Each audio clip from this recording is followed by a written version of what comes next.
എല്ലാ പ്രിയപ്പെട്ടവരോട് പ്രാർത്ഥിക്കുന്നു. കർത്താവിന്റെ സാന്നിധ്യം ഇന്ന് പകൽ നേരം അവരിയ്ക്കുന്ന ഇടത്ത് ഇറങ്ങി വരുന്നതിനായി സ്തോത്രം ചെയ്യുന്നു.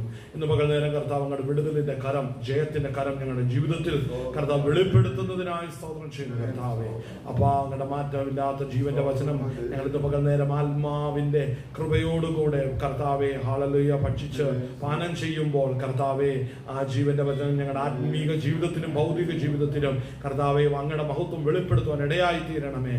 കർത്താവെ സാധ്യതകൾ അടഞ്ഞു എന്നും വെല്ലുവിളിച്ച് പോരാടുന്നതിന്റെ നടുവിൽ ശത്രുവിന്റെ മുമ്പിൽ തന്നെ കർത്താവെ നീ മേശ ഒരുക്കിക്കൊണ്ടിരിക്കുന്നതിനായി സ്തോത്രം. കർത്താവിന്റെ മഹത്വം ഇന്ന് പകൽ നേരം ഇടപെടണം, ബലപ്പെടുത്തണമേ. കർത്താവിന്റെ സാന്നിധ്യം ഞങ്ങളോട് കൂടി ഇരിക്കുന്നതിനായി സ്തോത്രം.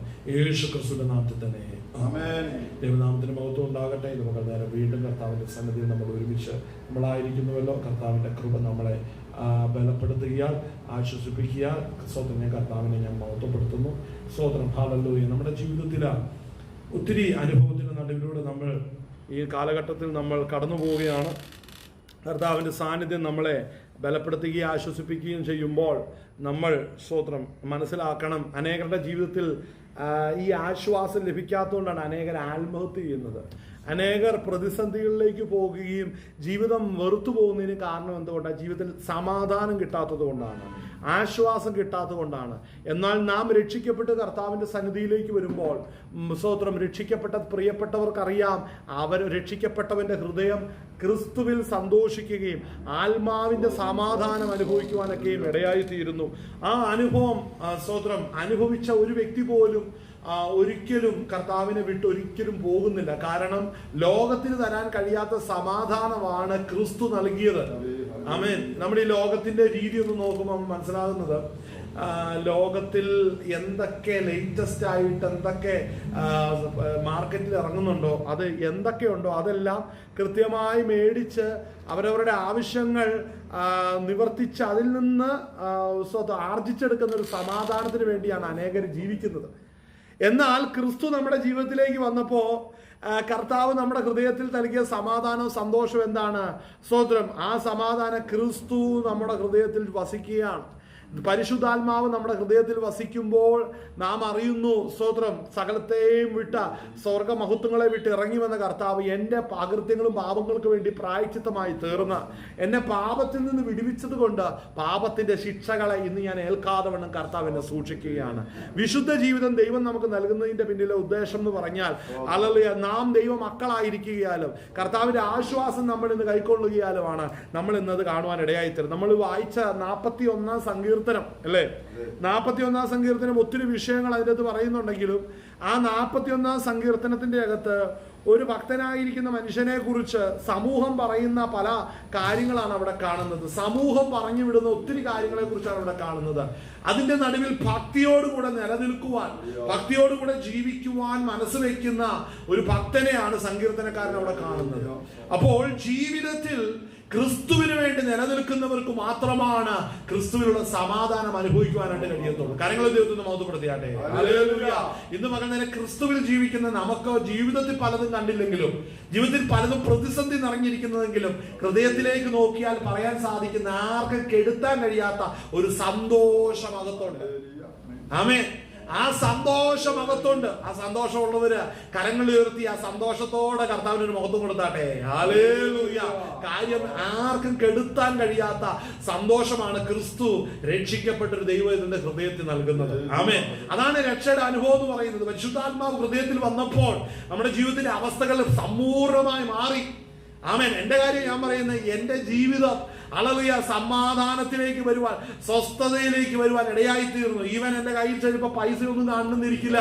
പലപ്പോഴും കയ്യിൽ ഒന്നുമില്ലാതെ അവസ്ഥയെ മുമ്പോട്ട് പോകേണ്ടി വരുമ്പോൾ അല്ലെ ഹൃദയത്തിൽ നിന്ന് ലഭിക്കുന്ന ആ സമാധാനം അനുഭവിക്കുമ്പോൾ ലോകത്തിന് ഒന്നിനും കഴിയാത്തതാണ് ആ സമാധാനം എന്ന് പറയുന്നത്. ചിലർ ഇത് മനസ്സിലാക്കി വെച്ചിരിക്കുന്നത്, രക്ഷിക്കപ്പെടാത്ത അനേകർ കാണുമ്പോൾ അവർ ചിന്തിക്കുന്നത് വലിയൊരു വീട് വെച്ച് അല്ലെങ്കിൽ ഒത്തിരി സമ്പത്ത് ആർജിച്ച് നല്ല ആരോഗ്യത്തോടെ സ്ട്രോങ് ബിൽഡ് ബോഡിയോടുകൂടെ എപ്പോഴും അങ്ങനെ ഏറ്റവും നല്ല പവർഫുൾ ആയിട്ടുള്ള ലക്ഷറിയസ് ആയിട്ടുള്ള ഒരു വാഹനത്തിൽ സമൂഹത്തിന്റെ നടുവിലൂടെ ഓടിച്ചോണ്ട് പോകുമ്പോൾ കിട്ടുന്ന സമാധാനങ്ങളാണ് യഥാർത്ഥ സമാധാനം എന്നാണ് ലോകർ മനസ്സിലാക്കി വെച്ചിരിക്കുന്നത്. ആമേൻ, ഹല്ലേലൂയ. ലോകത്തിൽ ക്രിസ്തു ഇല്ലാത്തവനെ നമ്മൾ നോക്കുമ്പോൾ അവൻ എപ്പോഴും പരാതിപ്പെടുന്ന എങ്ങനെയാണെന്ന് ചോദിച്ചാൽ സമൂഹത്തിൽ ഉയർന്ന അവന്റെ മനസ്സിൽ അവൻ കണ്ടിരിക്കുന്ന ഒരു തരത്തിൽ എത്തിക്കഴിഞ്ഞ ജീവിതം സ്വസ്ഥമായി, ജീവിതം സുരക്ഷിതമായി. ഇതാണ് ക്രിസ്തു ഇല്ലാത്തവൻ മനസ്സിലാക്കി വെച്ചിരിക്കുന്നത്. എന്നാൽ രക്ഷിക്കപ്പെട്ട ദൈവകൃപയിലേക്ക് വന്ന എന്റെ ജീവിതത്തിൽ എനിക്ക് അറിയാവുന്ന കാര്യമുണ്ട്. എന്നതൊക്കെ കിട്ടിയാലും ക്രിസ്തു ജീവിതത്തിൽ ഇല്ലെങ്കിൽ വെള്ളത്തിൽ വരച്ച വരേ ഈ ജീവിതം. മനസ്സിലാകുന്നുണ്ടോ? ക്രിസ്തു ജീവിതത്തിൽ ഉണ്ടെങ്കിൽ നിനക്ക് സമ്പത്തുണ്ടെങ്കിലും ഇല്ലെങ്കിലും അതൊരു വിഷയമേ അല്ല. മനസ്സിലാകുന്നുണ്ടോ? കർത്താവ് നിന്റെ ജീവിതത്തിലുണ്ട്, ക്രിസ്തു നിന്റെ ഹൃദയത്തിലുണ്ടെങ്കിൽ നീ പലതും ആസ്വദിച്ചിരിക്കും, പലതും നിന്റെ ജീവിതത്തിൽ വന്നിരിക്കും. പക്ഷെ അതിലൊന്നും നിന്റെ മനസ്സ് ഉടക്കരുത്. ഹല്ലേലൂയ, സ്തോത്രം. ഒരു പുതിയൊരു വണ്ടി മേടിച്ച്, ചിലരെ സംബന്ധിച്ച് ചിലരൊരു പുതിയ വാഹനം മേടിച്ചു കഴിഞ്ഞാൽ സ്തോത്രം ലോകരെ കുറിച്ചാണ് പറയുന്നത്, അവർ അതിന്റെ പുറകെ അങ്ങ് ഇരിക്കുകയാണ് കുറെ നാൾ. ഒരു പുതിയ വീട് വെച്ച് കഴിഞ്ഞാൽ അതിന്റെ എല്ലാ മുറിയും കയറി ഇറങ്ങി നോക്കുന്നു, അതിന്റെ പണികൾ നോക്കുന്നു. എന്നിട്ട് അവനെ തന്നെ അപ്രിഷിയേറ്റ് ചെയ്യുകയാണ്. നിന്റെ കഴിവാണ് ഇതൊക്കെ സംഭവിക്കുന്നതിന്റെ കാരണം എന്താ? വലിയതും വിലയേറിയതും ജീവിതത്തിൽ കണ്ടിട്ടില്ല. വലിയതൊന്നും കണ്ടിട്ടില്ല, വിലയേറിയതൊന്നും കണ്ടിട്ടില്ല. അപ്പൊ ചോദിക്കും, ഈ വീടിനേക്കാളും വിലയുള്ളത് എന്നാ ഉള്ളത്? ബാങ്ക് ബാലൻസ് അല്ല, അത് മനസ്സിലാക്കണം. അവന്റെ ജഡത്തിലാണ് അവർ പോകുന്നത്. എന്നാൽ ആ ജഡജീവിതത്തിൽ നിന്ന് നമുക്ക് ജയം നൽകി ആത്മാവിൽ വീണ്ടുജനനം പ്രാപിച്ച് ഈ ലോകത്തിന് വേണ്ടി കരുതുകയല്ല, ദൈവരാജ്യത്തിന് വേണ്ടി നിലനിൽക്കുവാൻ പഠിപ്പിച്ച അതനുസരിച്ചവരെല്ലാം പലതും ജീവിതത്തിൽ നിന്ന് ഉപേക്ഷിച്ച് കളഞ്ഞവരാണ്.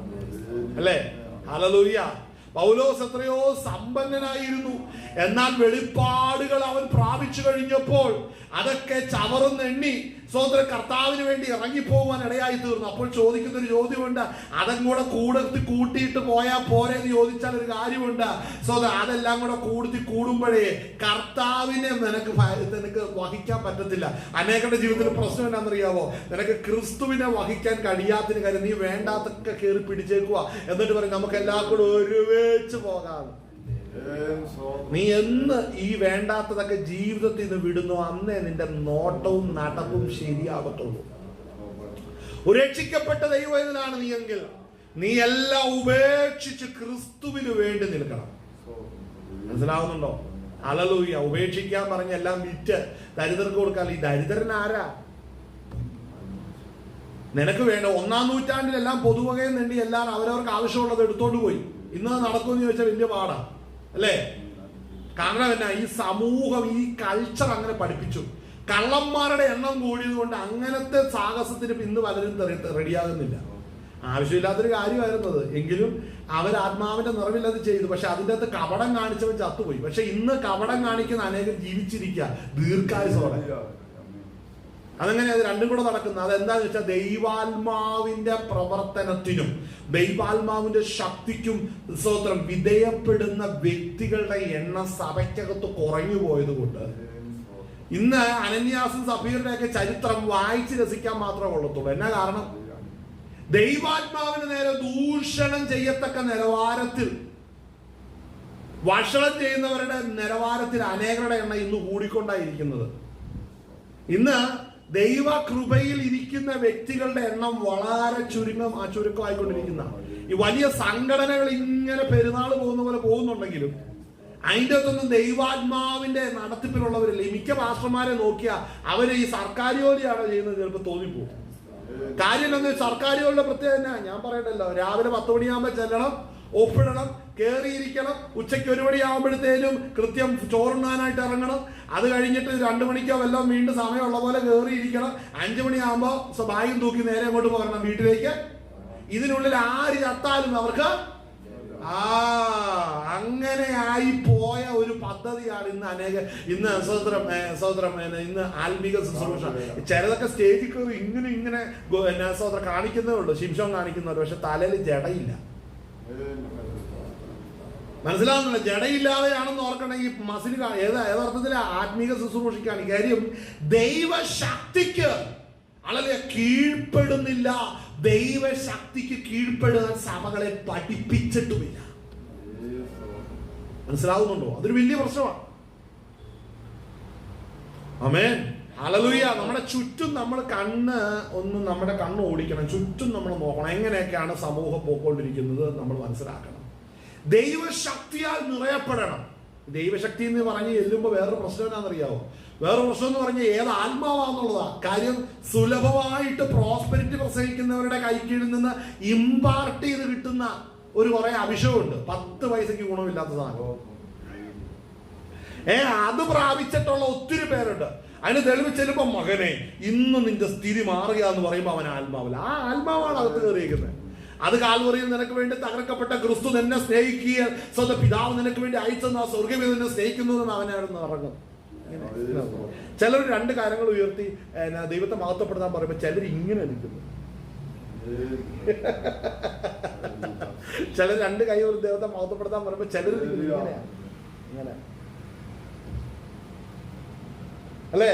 കാരണം എന്നാന്ന് ചോദിച്ചു കഴിഞ്ഞാൽ അകത്ത് പ്രാപിച്ചിട്ടുള്ളവർ മാത്രമാണ് ഉയരത്തിലേക്ക് നോക്കുന്നത്. ഈ കാര്യങ്ങൾ തുറന്നു പറയുമ്പോഴേ ചിലർക്ക് ഭയങ്കര വേദന. എന്നാ കാര്യം പറയാം, അവൻ ആ ഗ്രൂപ്പിൽ അവൻ കിടപ്പുണ്ടെന്നേ, അവന് വേദനിച്ചുകൊണ്ട്. അത് ഇന്ന് അടക്കം പറയുന്ന ഒരു കാര്യം പറയും, നമ്മുടെ ആരും തമ്മിൽ ആരുടെയും കുറ്റം ഒന്നും പറയരുത് കേട്ടോ, നമുക്ക് തമ്മിൽ ബഹുമാനം കൊടുത്ത് നമുക്ക് നമുക്കിങ്ങനെ ഒത്താശയോടെ മുമ്പോട്ട് പോകാം. മനസ്സിലാകുന്നുണ്ടോ? ഇതിന്റെ അകത്തു നിന്ന് സഭ പുറത്തു വരണം. കാഹളം ധ്വനിക്കാൻ സമയമായി. എനിക്ക് തോന്നുന്നേ കാഹളമൊന്നും കേരളത്തിലെ പല ജില്ലകളിൽ ചെല്ലില്ല. പ്രത്യേകിച്ച് പത്തനംതിട്ടയും തിരുവല്ലയൊന്നും അവിടെ ചെല്ലുന്ന സംഭവം ഉണ്ടെന്ന് എനിക്ക് തോന്നുന്നില്ല. കാര്യം അങ്ങോട്ടൊന്നും അവിടെ ഒന്നും കേൾക്കാത്ത അവസ്ഥയിലാണ് പലരും കിടക്കുന്നത്. പലരുടെ ആത്മീക വശം പോകുന്ന ആ നിലവാരത്തിലാണ്. ഹല്ലേലൂയ. പല തെറ്റുകളും കാണുമ്പോൾ അതിന് നേരെ കൈ ചൂണ്ടുവാൻ അനേകരുടെ അഭിഷേകം അനുവദിക്കാത്ത അവസ്ഥയിൽ ചെന്നുകൊണ്ടിരിക്കുക. മനസ്സിലായോ? പല തെറ്റുകളും കാണുമ്പോൾ ആത്മാവിൽ നിറയുന്ന മനുഷ്യ, നീ അതിന് എതിരെ നിൽക്കുന്നില്ലെങ്കിൽ നിന്നിലിരിക്കുന്ന ആത്മാവ് വഷളത്തരത്തിനും അനീതിക്കും ദുഷ്ടതയ്ക്കും കുടപിടിക്കുന്ന ആത്മാവല്ലേ? അപ്പോ എങ്ങനെ ശരിയാവൂത്? അതുകൊണ്ട് ഇന്ന് സഭകളുടെ അകത്ത് അനേകര് ആത്മീകമായി മരിച്ചുകൊണ്ടിരിക്കുക. ഞാനൊരിക്കൽ വർഷങ്ങൾക്ക് മുമ്പ് കണ്ട ഒരു ദർശനം, പരിശുദ്ധാത്മാവിനെ കാണിച്ചതൊരു ദർശനം ഞാൻ ഇന്ന് ഓർക്കുക. കർത്താവിനെ കാണിച്ചതൊരു ദർശനം ഈ വിധത്തിലായിരുന്നു. ശ്രദ്ധിക്കണേ. ആ പുസ്തകത്തിൽ ഇങ്ങോട്ട് നോക്കണം, കണ്ണു തുറന്നിരിക്കണം. ആമേൻ. എന്താണെന്നറിയോ? എന്നെ കാണിച്ചൊരു ദർശനം, എന്നെ ഒരു ആരാധന നടക്കുന്ന ഒരു ഹാളിന്റെ അടുക്കലേക്ക് എന്നെ കൊണ്ടുപോയി. ഞാൻ നടന്ന് ആ ഹാളിന്റെ അകത്ത് കയറിയപ്പോൾ സ്റ്റേജിൽ ഭയങ്കര ആരാധന നടക്കുകയാണ്. ഭയങ്കര ആരാധന നടക്കുന്നു, ഭയങ്കര പ്രസംഗങ്ങൾ നടക്കുന്നു, എല്ലാം സംഭവിക്കും. അപ്പോൾ അതിന്റെ ഏറ്റവും ഫ്രണ്ടിൽ ഇരിക്കുന്ന റോ 2-3 വരി അത് അവര് നല്ലപോലെ ആരാധിക്കുന്നുണ്ട്. അല്ലേ? കണ്ണ് തുറന്നിരിക്കണം കേട്ടോ. ആമേൻ. കണ്ണടയൊക്കെ മൂടകൂടാതെ ഇരിക്കരുത്, കണ്ണ് തുറന്നിരിക്കണം. ഫ്രണ്ടിലത്തെ റോയിൽ ഇരിക്കുന്നവരൊക്കെ എന്ത് സംഭവിച്ചത്? അവര് നല്ലപോലെ ആരാധിക്കുന്നുണ്ട്. അപ്പോൾ ഞാൻ അതിന്റെ നടുവിലൂടെ പുറകോട്ട് നടന്നു. ആ ഹാളിന്റെ പുറകുവശത്തേക്ക് നടന്നു കഴിഞ്ഞപ്പോൾ അതിന്റെ പുറകോട്ട് കുറച്ച് നടന്നപ്പോൾ അടുത്ത കുറച്ച് ഞാൻ നോക്കിയപ്പോൾ ഞാൻ കാണുന്നത് എന്താണെന്നറിയാവോ? കണ്ണു തുറന്നിരുന്ന് കേൾക്കാൻ ഞാൻ പറഞ്ഞു. സ്തോത്രം. എന്ത് സംഭവിച്ചു? പുറകോട്ട് വന്നു കഴിഞ്ഞപ്പോഴത്തേനും ആളുകൾ കാണുന്നുണ്ട്. അതുകൊണ്ട് ഇവിടെ സ്തോത്രം കണ്ണു തുറന്നിരുന്ന ആരായിരിക്കും. പുറകോട്ട് ചെന്നപ്പം അവിടെ ജനം കൈയടിക്കുന്നില്ല. അവര് പാട്ട് പാടുന്നുണ്ട്, കൈയടി നിർത്തി. പുറകോട്ട് പോയി കഴിഞ്ഞപ്പോഴത്തേനും അവരെ കുറെ പേര് പിന്നെ പാട്ട് പാടുന്നില്ല, കൈ പഠിക്കുന്നില്ല, നിൽക്കുക. കുറച്ചു നേരം കഴിഞ്ഞപ്പം ചിലര് കൈ കെട്ടി നിൽക്കുന്നു. പുറകോട്ട് കൂടെ പോയപ്പോ ചിലർ ഇരുന്നു, നിൽക്കുന്നവരോട് നിർത്തി ഇരുന്നു. അങ്ങനെ ഞാൻ അതിന്റെ പുറകോട്ട് ചെന്ന് ഞാൻ സൂക്ഷിച്ചു നോക്കുമ്പോ അവിടെ വെളിച്ചമില്ല, അവിടെ ഇരുട്ടാണ്. ഞാൻ അവിടെ സൂക്ഷിച്ചു നോക്കിയപ്പോൾ അനേകർ അവിടെ ഉറങ്ങുന്നത് കണ്ടു. അതിന്റെ പുറകോട്ട് നോക്കിയപ്പോൾ അനേകർ മരിച്ചിരിക്കുന്നത് കണ്ടു. അതിന്റെ ഏറ്റവും പുറകോട്ട് ഞാൻ നോക്കിയപ്പോൾ കാണുന്ന കാഴ്ച വളരെ ഭീകരമായിരുന്നു. ഞാൻ ഇന്നും അതാ കാഴ്ച എന്റെ കണ്ണിന്റെ മുമ്പിൽ ഇരിക്കുകയാണ്. അതിന്റെ കാഴ്ച ഏറ്റവും പുറകില് ജനം ആ ഭിത്തിക്കകത്ത് അവരുടെ അസ്ഥികൂടങ്ങൾ ഇരിക്കുകയാണ്. കാര്യം ഏറ്റവും പുറകിൽ വളരെ ജീർണിച്ച അവസ്ഥയിൽ കുറെ ശവശരീരങ്ങൾ കിടക്കുന്ന രംഗമാണ് എന്നെ കണ്ടത്. അപ്പോൾ എന്താ ഇതിന് മനസ്സിലാകുന്നതെന്ന് ചോദിച്ചാൽ ഏറ്റവും മുൻനിരയില് സ്തോത്രം, ആരാധന നടക്കുന്നു. കാലഘട്ടങ്ങൾ കൊണ്ട് ഇവരിൽ ആത്മീക മരണം സംഭവിച്ച് ഇവർ നിർജീവമായിട്ട് അശേഷം പ്രതീക്ഷയില്ലാത്ത സ്ഥിതിയിലേക്ക് അവരെത്തി. ഇത് പെന്തക്കോസിന്റെ അകത്തെ കാര്യം ഞാൻ പറയും. ഇനി കണ്ണു തുറന്ന് ദൈവത്തെ മഹത്വപ്പെടുത്തണം. സ്തോത്രം, ഹല്ലേലൂയ, സ്തോത്രം, ഹല്ലേലൂയ. അപ്പോൾ ദൈവ സന്നിധിയില് നമ്മൾ തിരിച്ചറിയേണ്ട ഒരു കാര്യമുണ്ട്. ആത്മീയമായി വളരാതെ ആത്മീയമായി തളർന്നു കിടക്കുന്ന അനുഭവങ്ങൾ ഇന്ന് സഭയ്ക്കകത്ത് വർദ്ധിക്കുന്നതിന് കാരണം എന്താണ്? കാരണം പരിശുദ്ധാത്മാവിന്റെ കൃപകളിൽ നിന്ന് അനേകർ മാറിപ്പോകുന്നുണ്ട്. ദൈവാത്മാവിനെ അനുസരിച്ച് ജീവിക്കാത്തവരുടെ എണ്ണം വളരെ പെരുകിയിരിക്കുകയാണ്. Hallelujah, hallelujah. ഞാൻ കണ്ട കാഴ്ച പ്രകാരം ഇന്ന് അനേകരെ നോക്കിയാൽ കാണുന്ന കാഴ്ച, അനേകർ ആത്മീകത്തിൽ പുറകോട്ട് പോയിക്കൊണ്ടിരിക്കുകയാണ്. ദൈവാത്മാവായിട്ട് ഇടപെടില്ല. ആകെ ഉള്ളത് എന്നാന്ന് ചോദിച്ചാൽ കഴുത്തേലും കാലയിലും പിന്നെ ഓർണമെന്റ്സ് ഇല്ല. പുരുഷന്മാർക്കാണെങ്കിൽ ഈശയില്ല, വെള്ളം ഇട്ടുണ്ട്. ഇതല്ലാതെ വേറെ ഒരു ഗുണവും ഇല്ല.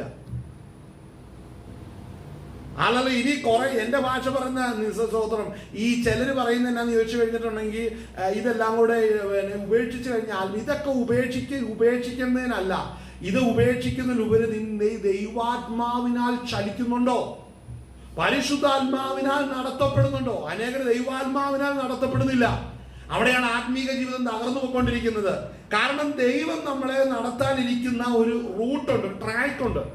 ആ ട്രാക്കിലൂടെ നമ്മൾ ചെല്ലണമെന്നുണ്ടെങ്കിൽ ദൈവത്തിന്റെ അഭിഷേകം നമുക്ക് ഗൈഡ് ചെയ്തുകൊണ്ടിരിക്കണം. ആ റൂട്ടിൽ എന്തൊക്കെ ചെയ്യണം, എങ്ങനെയാണ് ആ സ്റ്റെപ്പുകൾ നമ്മൾ വെക്കേണ്ടത് എന്നുള്ളത് ദൈവാത്മാവിന്റെ ആലോചന നമ്മൾ കേട്ടുകൊണ്ടിരിക്കണം. പക്ഷെ അനേകരുടെ ജീവിതത്തിൽ ദൈവാത്മാവിന്റെ ശബ്ദം കേൾക്കാൻ കഴിയാതെ അനേകർ ദൈവകൃപയിൽ നിന്ന് അകന്നു കിടക്കുകയാണ്. അനേകർ പരിശുദ്ധാത്മാവിനെ ദുഃഖിപ്പിച്ച് ദൈവ പദ്ധതിയിൽ നിന്ന് മാറിപ്പോയിരിക്കുകയാണ്. മനസ്സിലാകുന്നുണ്ടോ? ദൈവത്തിന്റെ കൃപയിൽ നിന്ന് അകന്നു മാറിയവരുടെ എണ്ണം വളരെ പെരുകിയിരിക്കുന്നു.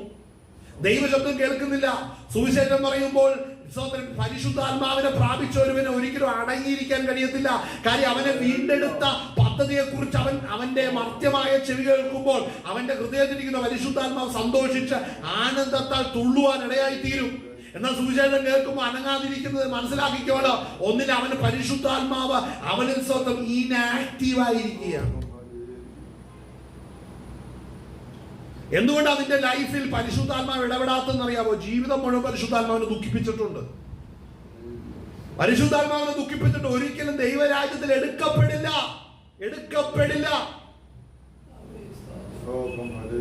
ഹല്ലേലൂയ. അനേകർ ആഗ്രഹിക്കുന്ന എന്നാന്ന് ചോദിച്ചു കഴിഞ്ഞാൽ ഞങ്ങൾ ഇങ്ങനെയൊക്കെ ആടി തൂങ്ങിയൊക്കെ പോയിട്ട് കർത്താവ് ഞങ്ങളുടെ അവസ്ഥയൊക്കെ നീ കണ്ടോ, ബലഹീനരും ഭീരുക്കളും ദൈവരാജ്യത്തിൽ പോകത്തില്ല. മനസ്സിലായോ?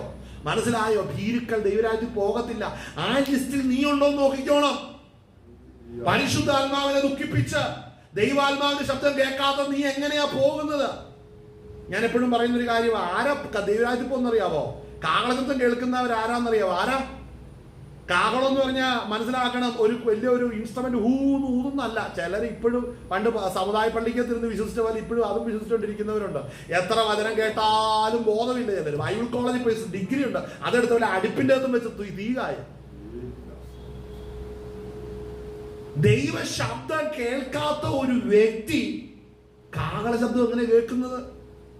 ദൈവശബ്ദം നീ കേൾക്കുന്നുണ്ട്, കേൾക്കുന്ന വ്യക്തിക്ക് മാത്രമാണ് കാഹള ശബ്ദം കേൾക്കാൻ കഴിയത്തുള്ളൂ. എന്താണ് കാഹള ശബ്ദം? ഇവിടെ കയറി വരുവാൻ പിതാവ് പറയുമ്പോൾ നിന്റെ ശരീരം രൂപാന്തരപ്പെട്ട് അവിടെ വരണമെന്നുണ്ടെങ്കിൽ നീ ദൈവശബ്ദം കേൾക്കണം, വ്യക്തിപരമായിട്ട് കേൾക്കണം.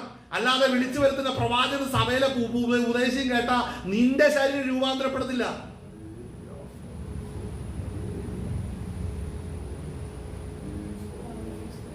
ഹല്ലേലൂയ. അനേകർ വിചാരിച്ചു വെച്ചിരിക്കുന്നത് ഇങ്ങനെയൊക്കെ പോയ കർത്താവ് കരുണയും ദയയൊക്കെ ഉള്ളതല്ലേ. അങ്ങനെ ഞാൻ ചോദിക്കും, നിന്നോട് തോന്നുന്നതിലും കരുണയും ദയയും തോന്നാൻ അർഹതയുള്ള എത്രയോ പേര് വിശ്വാസത്തിൽ വരാതെ പുറത്ത് കിടപ്പണമെന്ന് അറിയാം. അവരുടെ അവസ്ഥ വളരെ കഷ്ടമാ. അങ്ങ് ചെന്ന് മെഡിക്കൽ കോളേജിൽ പോയി നോക്ക്. അവരനുഭവിക്കുന്ന തീവ്രത, മാനസിക സംഘർഷങ്ങൾ, മരണത്തോട് മല്ലടിക്കുന്ന അനുഭവം, ഇതുവല്ലോ നീ അനുഭവിച്ചിട്ടുള്ളൂ. പിന്നെ നീ എന്തിനാ ഇങ്ങനെ ഇരിക്കുന്നത്? അവരനുഭവിക്കുമ്പോ അവര് പറയുക, കർത്താവേ ഞാൻ ഇത്രയും വേദന അനുഭവിച്ചില്ലേ? അനുഭവിച്ചു.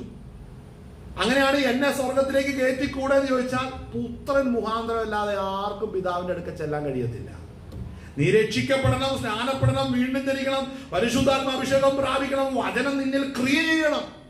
ഇതൊന്നും സംഭവിക്കാത്ത ഒരുവന്റെ ജഡത്തിന്റെ സ്ഥിതി നോക്കിക്കൊണ്ട് ഒരുത്തനെ സ്വർഗത്തിൽ കൊണ്ടുപോകില്ല. അങ്ങനെ ജഡത്തിന്റെ സ്ഥിതി, ലോക മനുഷ്യന്റെ പുറമേ കാണുന്ന സ്ഥിതി നോക്കി ഒരുത്തനെ സ്വർഗത്തിൽ കൊണ്ടുപോകാൻ ദൈവം തീരുമാനിച്ച സകലരും കൊണ്ടുപോകേണ്ടി വരും. കാര്യം ആർക്കെങ്കിലും പ്രയാസമില്ലാത്തവരുണ്ടോ? കടമില്ലാത്തവരുണ്ടോ? രോഗമില്ലാത്തവരുണ്ടോ? അപ്പൊ പുറമേ കാണുന്ന മാനദണ്ഡമല്ല ഒരുവനെ സ്വർഗത്തിൽ കൊണ്ട്. അതുകൊണ്ട് രക്ഷിക്കപ്പെട്ട് സ്നാനപ്പെട്ട് അഭിഷേകം പ്രാപിച്ചിട്ടുണ്ടെങ്കിൽ ദൈവ കൃപയിൽ പ്രതികരിക്കാൻ തുടങ്ങിക്കോ കേട്ടോ. ഹല്ലേലൂയ. നീ ജാതികളോടുകൂടെ ചെന്ന് വീണ് കഴിഞ്ഞാലേ ഈ കാണുന്ന സന്തോഷമൊന്നും കാണൂല, കൈവിടപ്പെട്ടു പോയി കഴിഞ്ഞാൽ. അതുകൊണ്ട് മറന്നു പോകരുത്. ഹല്ലേലൂയ. വേണ്ട, നിന്റെ ആയുസ്സിന് തീരുകയാണെങ്കിൽ നിന്നെ കൊണ്ടുപോകാൻ ദൈവത്തിന്റെ ദൂതന്മാര് വരണം. ദൈവത്തിന്റെ കൃപയിലിരിക്കുന്നവനെ കൊണ്ടുപോകാനാ ദൈവത്തിന്റെ ദൂതം വരുന്നത്.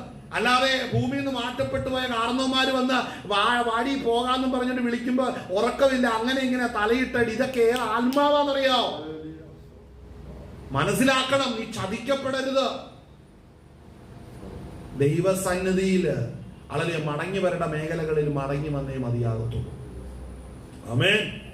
ഹല്ലേലൂയ. സ്തോത്രം. എന്നെ ഏൽപ്പിച്ച പണി ഞാൻ ചെയ്യാം. അത് ഞാൻ ചെയ്തിട്ട് അവിടെ ചെല്ലുമ്പോൾ പ്രതിഫലം എനിക്ക് കിട്ടും. നിങ്ങളെ ഏൽപ്പിച്ച് നിങ്ങൾ ചെയ്യുക, ഒരുങ്ങിക്കോളുക, പോകാൻ തയ്യാറായിക്കോളുക. പോകില്ല, ഇവിടെ കിടന്ന് ആരുടെ നിലവിളി. ഞാനൊരു കാര്യം പറയാം, ഇന്ന് നമുക്ക് ഗുണകരമായി സംസാരിക്കുന്ന ഒരു നാമം പിതാവിന്റെ സന്നിധിയിലുണ്ട്. നിന്റെ നിലവിളിക്ക് തുറന്നിരിക്കുന്ന 2 കാതുകൾ സ്വർഗത്തിലുണ്ട്. നീ നിലവിളിച്ച് പ്രാർത്ഥിച്ചാൽ അതിന് മറുപടി ഉണ്ട്. പക്ഷേ നീ അത് ചെയ്യാതെ ഇരുന്നാൽ കൃപയുടെ കാലം വാതിൽ അടഞ്ഞു കഴിഞ്ഞാൽ പിന്നെ നിന്റെ പ്രാർത്ഥന മുട്ടയിലിരിപ്പിനൊന്നും ഒരർത്ഥമില്ല. ഞാനൊരു കാര്യം പറയാം, സഭ എടുക്കപ്പെട്ട പിന്നീട് ഭൂമി സഭയവും ഇല്ല കേട്ടോ. പ്രേടിക്കണം, വീട്ടിൽ കിടന്നുറങ്ങാം, ഇഷ്ടം പോലെ ഇറങ്ങാം, കാപ്പിയിട്ട് കിടന്നുറങ്ങാം. വളരെ ഗൗരവമായിട്ട് ഈ വിഷയം കാണണമേ. അനേകരുടെ ജീവിതത്തിൽ ഇത് ഗൗരവമില്ലാത്ത എന്നാന്നറിയോ? ഇന്നും ഒരു വിശ്വസിച്ചിട്ടില്ല. സത്യം പറഞ്ഞാൽ എന്നാന്നറിയോ? ശ്രദ്ധിച്ചൊന്ന് കേട്ടെ, വിശ്വസിച്ചിട്ടില്ല. കർത്താവ് വരുമെന്ന് വിശ്വസിച്ചിട്ടില്ല. ആമേൻ. ഹല്ലേലൂയ. സ്തോത്രം. ഈ നമ്മളെ വേറെ ആർക്കെങ്ങാണ്ട് വേണ്ടിയാ ഞാനിത് കേൾക്കുന്നതെന്നുള്ള ആ നിലവാരമൊക്കെ വിടണം. മനസ്സിലാവുന്നുണ്ടോ? എല്ലാ സഭകൾക്കും ഓരോ ദൂതന ദൈവം നൽകിയിട്ടുണ്ട്. ആ ദൂതൻ ഇത് കണ്ടോണ്ടായിരിക്കുന്നത്. അവിടെ ചെന്ന് സ്വർഗത്തിൽ ചെന്ന് സ്തോത്രം ഇവിടെ പ്രസംഗിച്ചോന്ന് ചോദിക്കുമ്പോൾ കർത്താവിന്റെ ദൂതൻ അവിടെ റിപ്പോർട്ട് വായിക്കുന്ന സമയത്ത് വായിച്ച് കാര്യങ്ങളെല്ലാം അവതരിപ്പിച്ചു. അപ്പോൾ ഈ കേട്ടവരവിടെ എന്നാ ചെയ്യുക എന്നും കൂടെ അവിടെ പ്രദർശിപ്പിച്ച് കാണിച്ചു. അയ്യോ, എന്നതായിരിക്കും എല്ലാവരും, സകല മനുഷ്യരും, സകല ദൂതന്മാരും ഇത് കാണും. നിനക്ക് ബഹളം ഉണ്ടാക്കി വാതിലും തല്ലിപ്പറിച്ച് ഇറങ്ങിപ്പോകാൻ പറ്റുമോ?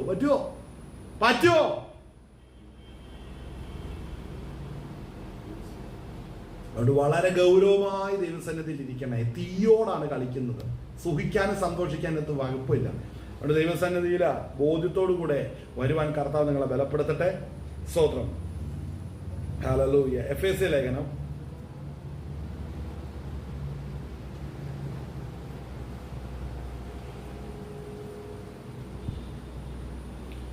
കൊലോസ്യ ലേഖനം 1-ാം അധ്യായം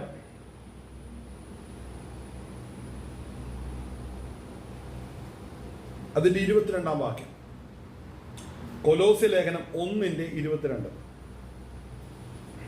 വായിച്ചാട്ടെ.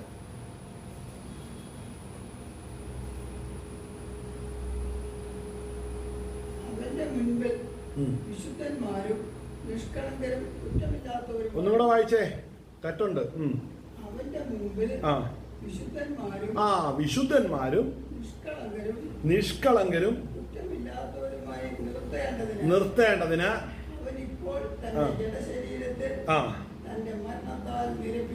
സ്തോത്രം. കർത്താവായ യേശു ക്രിസ്തു നമ്മുടെ പാപങ്ങൾക്ക് വേണ്ടി കാൽവറിയിൽ മരിച്ചു.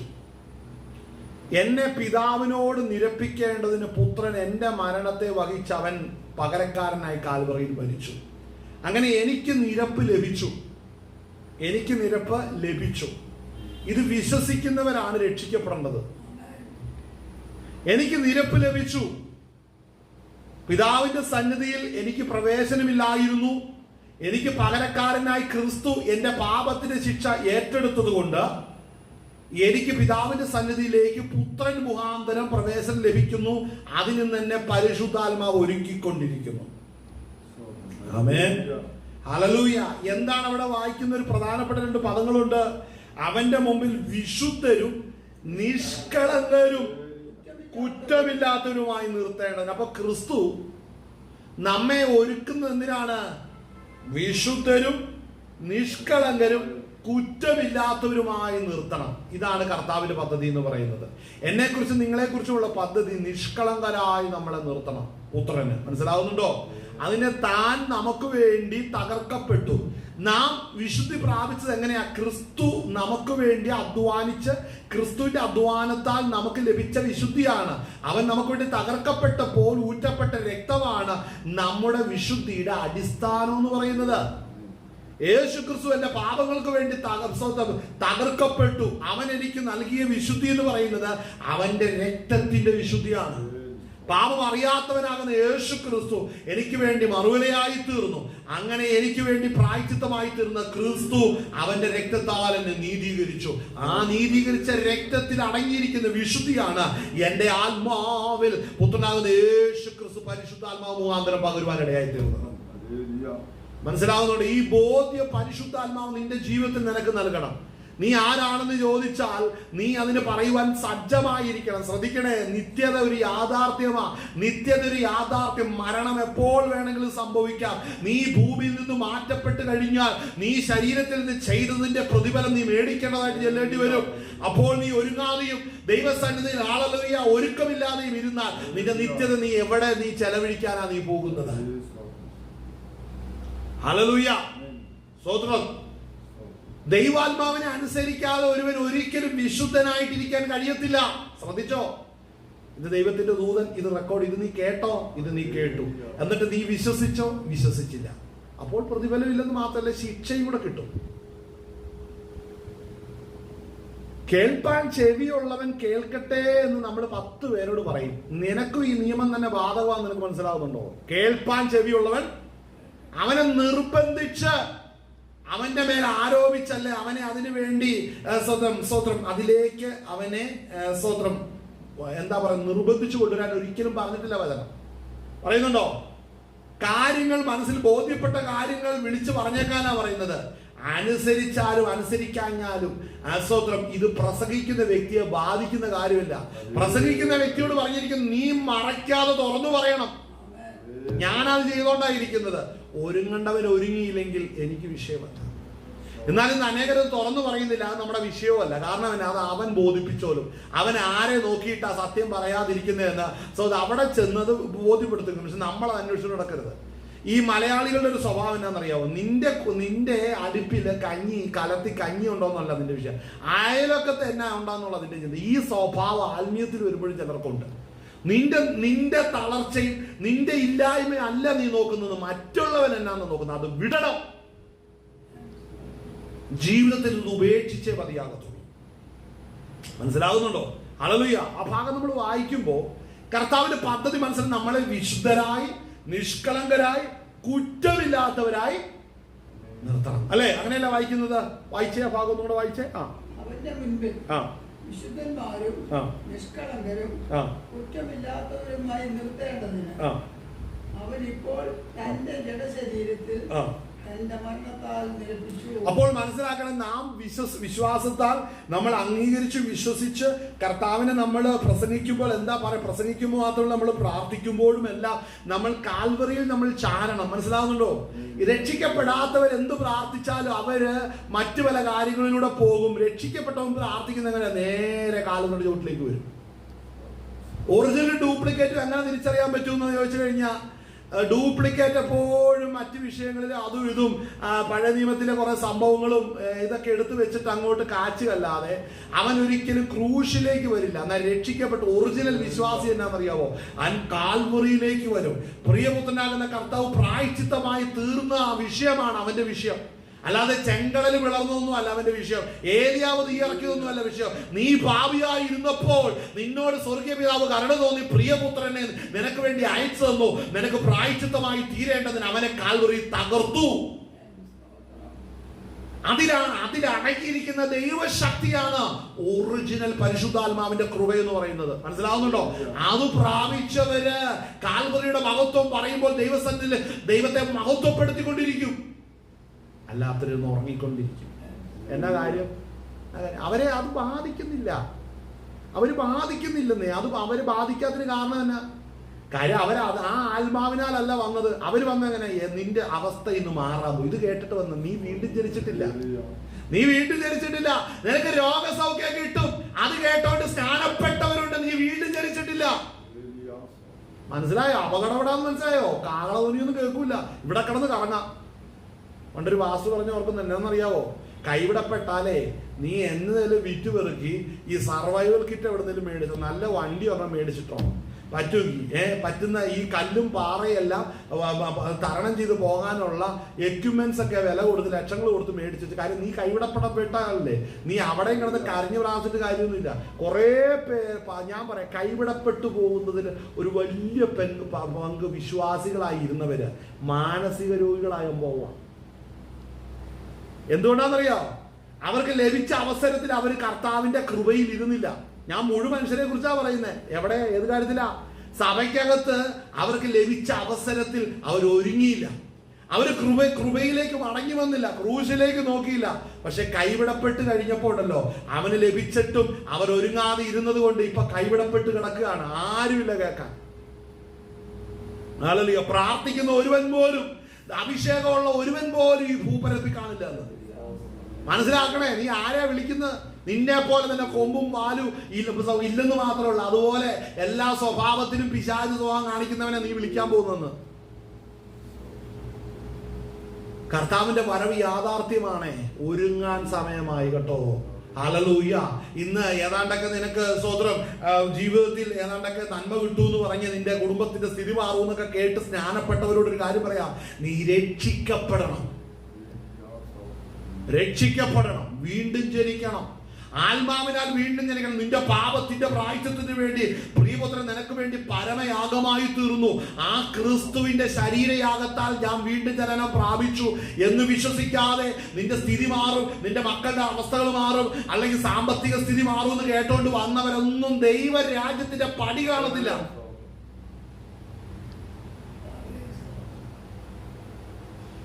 ഹല്ലേലൂയ. നീ വിശുദ്ധനും നിഷ്കളങ്കനും കുറ്റമില്ലാത്തവരുമായി നിന്നെ നിർത്തിയ ഒരു നാമമുണ്ട്. ആ നാമം ഹല്ലേലൂയ നിന്റെ അകൃത്യങ്ങളും കുറവുകളും ഹല്ലേലൂയ നിന്നിൽ നിന്ന് നീക്കേണ്ടതിന് സകലത്തിലും പ്രായശ്ചിത്തമായി തീർന്ന നാമം യേശു ക്രിസ്തുവിന്റെ നാമം. ആമേൻ. സ്തോത്രം. എഫേസ്യ ലേഖനം 1-ാം അധ്യായം അതിന്റെ 4-ാം വാക്യം ഒന്ന് വായിച്ചേ. എഫേസ്യ ലേഖനം 1:4.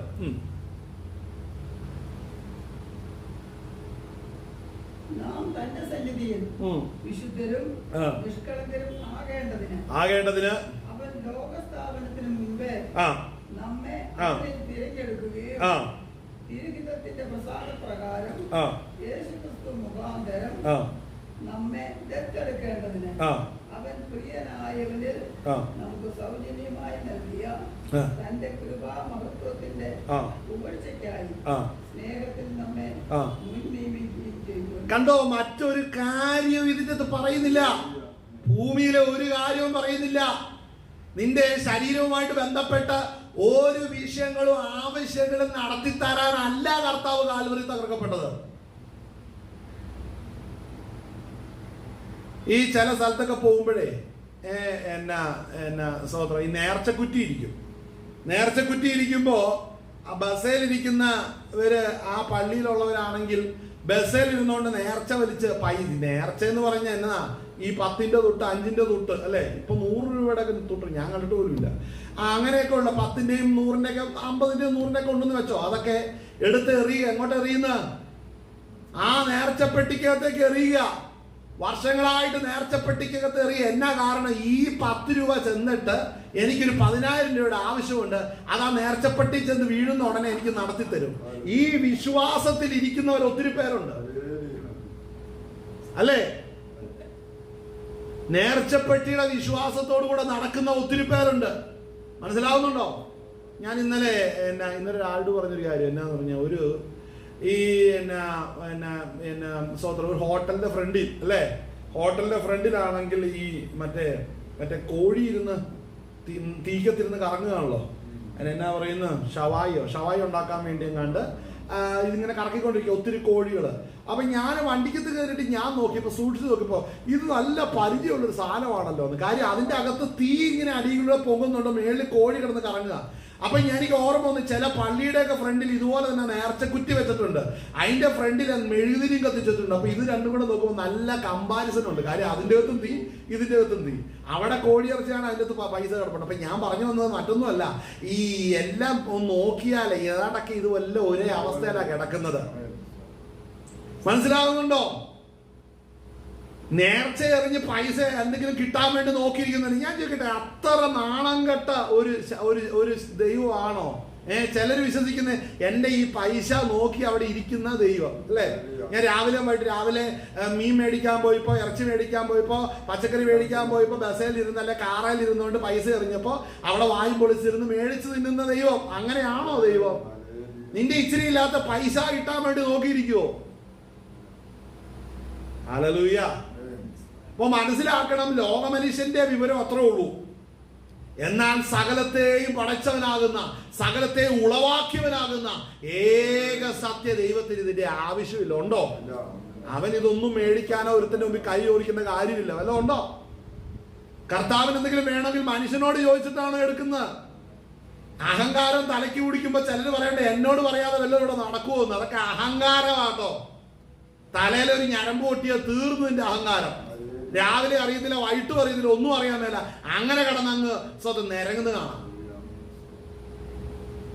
അപ്പോൾ ദൈവസന്നിധിയിലേക്ക് നമ്മളെ കർത്താവ് കൊണ്ടുവരുമ്പോൾ പുത്രനാകുന്ന കർത്താവ് നമുക്ക് വേണ്ടി പ്രായശ്ചിത്തമായി തീർന്നു. നമ്മുടെ പ്രാർത്ഥനയ്ക്കകത്ത്, ആരാധനയ്ക്കകത്ത് ഇത് മുഴച്ചു നിൽക്കണം കേട്ടോ. പ്രാർത്ഥിക്കാൻ തുടങ്ങുമ്പോ കർത്താവേ എന്റെ പാപങ്ങൾക്ക് വേണ്ടി പ്രായശ്ചിത്തമായി തീർന്ന പരിശുദ്ധനാകുന്ന കർത്താവേ, ഇങ്ങനെ പ്രാർത്ഥിക്കാൻ നീ തുടങ്ങണം. ജ്ഞാനകീർത്തനങ്ങളൊക്കെ നമ്മൾ ഒരു കാലത്ത് പാടി, ഇന്നും 2 കീർത്തനങ്ങൾ നമ്മൾ പാടി അല്ലേ.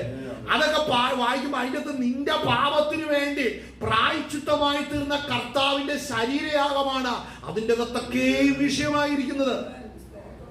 നിന്നെ വിലയ്ക്ക് മേടിച്ച കർത്താവ്, നിനക്ക് വേണ്ടി പ്രായശ്ചിത്തമായി തീർന്ന കർത്താവ്, നിനക്ക് വേണ്ടി സകല മഹത്വങ്ങളും വിട്ട് ഇറങ്ങി വന്ന കർത്താവ്, നിന്നെ സ്വർഗത്തോളം നില എത്തിക്കേണ്ടതിന് സ്വർഗാദി സ്വർഗത്തോളം ഉയർത്തപ്പെട്ട കർത്താവ്, പിതാവിന്റെ വലതുഭാഗത്തിരിക്കുന്ന കർത്താവ്, നീ പ്രാപിക്കേണ്ടുന്ന തേജസ്സിന് വേണ്ടി അവൻ ആദ്യഫലമായി ആ തേജസ് പ്രാപിച്ച് പിതാവിന്റെ വലതുഭാഗത്തിരിക്കുന്നു. ഇതാണ് വിഷയം. രക്ഷിക്കപ്പെട്ടവന് ഇത് മാത്രമാണ് വിഷയം. മറ്റൊരു പ്രസംഗ വിഷയത്തിലേക്ക് പോകരുത്.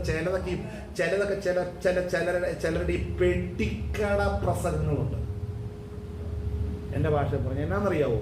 ഒന്നും ഇല്ല അതിൻ്റെ അകത്ത്. കൊണ്ട എവിടെ വെച്ചേക്കുന്നതെന്നറിയാമോ? മെയിൻ റോഡിന്റെ സൈഡിൽ പ്രധാനപ്പെട്ട അടുത്ത്. നമ്മൾ എങ്ങനെ ആശിച്ചിരിക്കുക വല്ലതും വരുമോ? ഒന്നും വരാനില്ല. തുടങ്ങിയപ്പോഴുമില്ല, നടന്നപ്പോഴുമില്ല, അവസാനിക്കപ്പോഴുമില്ല. എന്നിട്ട് ഇവന്റെ മോന്ത മാത്രം പ്രദർശിപ്പിച്ച് ജീവിക്കുകയാണ്. അങ്ങനെയൊക്കെ ഭൂമിയിൽ ഒത്തിരി ഊളായ്പുണ്ട്. ഇവരെല്ലാം ഇവിടെ വലിയവരാണെങ്കിലും അവിടെ ലജ്ജിച്ച് തല താഴ്ത്തുന്ന ഒരു സംശയം വേണ്ട. എല്ലാവരും വിചാരിക്കുന്നില്ലെന്നറിയാമോ? തമ്മിൽ എല്ലാവരും മിണ്ടാതിരുന്നു കഴിഞ്ഞാൽ കർത്താവ് അങ്ങ് വിട്ടോളും. ഈ കാര്യം അങ്ങനെ വിശ്വസിക്കുന്നവരുണ്ട്. കർത്താവ് അങ്ങ് വിട്ടോളും, ഇത് പ്രശ്നമൊന്നുമില്ല, നമ്മളെല്ലാം ഒറ്റക്കെട്ടായിട്ടങ്ങ് നിന്നാ മതി എന്നാ. അങ്ങനെയൊക്കെ വല്ലതും കർത്താവ് അതിനോടുകൂടെ നിൽക്കുവോ? കർത്താവിന്റെ സത്യവചനം പറയേണ്ടവനൊക്കെ രാഷ്ട്രീയവും കളിച്ച്, ജാതിയും നോക്കി, പണത്തിന്റെ ഏറ്റക്കുറച്ചിലും നോക്കി, അല്ലെങ്കിൽ ഡിനോമിനേഷന്റെ വിഷയവും പറഞ്ഞുകൊണ്ട് അനേകർ നടക്കുക. വളരെ അടികൊള്ളുന്നൊരു ദിവസമുണ്ട് ഇവരൊക്കെ. ഈ നേതാക്കന്മാരെല്ലാം ഉണ്ടല്ലോ, ഞാൻ പറയാം കേട്ടോ, പുറകിലത്തെ സീറ്റിലായിരിക്കും അവർക്ക് റിസർവ് ചെയ്തിരിക്കുന്നത്. കാര്യം ഇന്ന് മുമ്പിൽ ഇരിക്കുന്നവരെ ഒന്നും സമൂഹം പോലും അറിയുന്നില്ല. കാരണം എന്നാണെന്നറിയാവോ?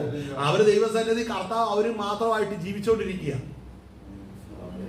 എന്നാൽ അനേകരെ ഫ്രണ്ടിൽ നിർത്തിയ ഈ കാലഘട്ടങ്ങളിൽ അവർ ഉപയോഗിക്കുന്നത്, അവർ ഉപയോഗിക്കുന്നത് എന്തോ അവരുടെ ഗുണം കൊണ്ടാണ്, അല്ല അവന്റെ അപ്പന്റെ ഗുണം കൊണ്ടാ. അല്ലെന്നേ, പാപികളിൽ പ്രധാനിയായിരുന്നു നീ, ഒരു ഗുണവുമില്ലായിരുന്നു. അങ്ങനെ ഒട്ടും കൊള്ളാത്തതിനെ ആദ്യം തിരഞ്ഞെടുക്കാൻ ദൈവം പദ്ധതി ഇട്ടു. അതാണ് അവന്റെ ഗുണം, വേറെ ഗുണമൊന്നുമില്ല. വായിച്ചേ വാക്യങ്ങൾ. എനിക്ക് എന്തോ ഇന്ന് ഇങ്ങനെയൊക്കെ പോകുന്നു. വായിച്ചേ. എഫേസ്യ ലേഖനം 1:4.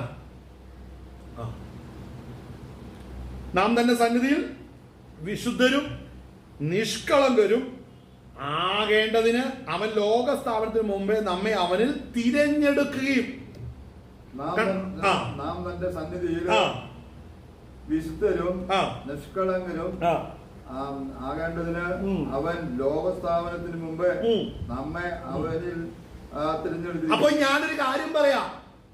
ലോകസ്ഥാപനത്തിന് മുമ്പ് എന്തുണ്ടായിരുന്നു? ലോകസ്ഥാപനത്തിന് മുമ്പ് എന്തുണ്ടായിരുന്നു? അതവിടെ എഴുതി വെച്ചിരിക്കുന്ന എന്റെ ചോദ്യത്തിന് ഉത്തരം പറ. അത് അവിടെ എഴുതി വെച്ചിട്ടില്ല എന്നാ അവിടെ ഉണ്ട് താനും. അത് നീ നോക്കുന്നത് നിലവാരം നോക്കിയത് കാണില്ല. എന്റെ ചോദ്യം, ലോകസ്ഥാപനത്തിന് മുമ്പ്, സൃഷ്ടിപ്പിന്റെ ആരംഭത്തിന് മുമ്പ് എന്തുണ്ടായിരുന്നു? ഞാൻ പറയാം. പുത്രനിൽ തെരഞ്ഞെടുക്കപ്പെടേണ്ടവർക്ക് വെളിപ്പെടുത്തുവാനുള്ള വിശുദ്ധിയും നിഷ്കളങ്കത്വവും നിർമ്മലതയും സകല സൽഗുണങ്ങളും ലോകസ്ഥാപനത്തിന് മുമ്പേ പിതാവ് കരുതി വെച്ചിരുന്നു. നിഷ്കളങ്കത നമ്മൾ കാണുന്നതാണോ നിഷ്കളങ്കത്വം? അല്ലെന്ന്.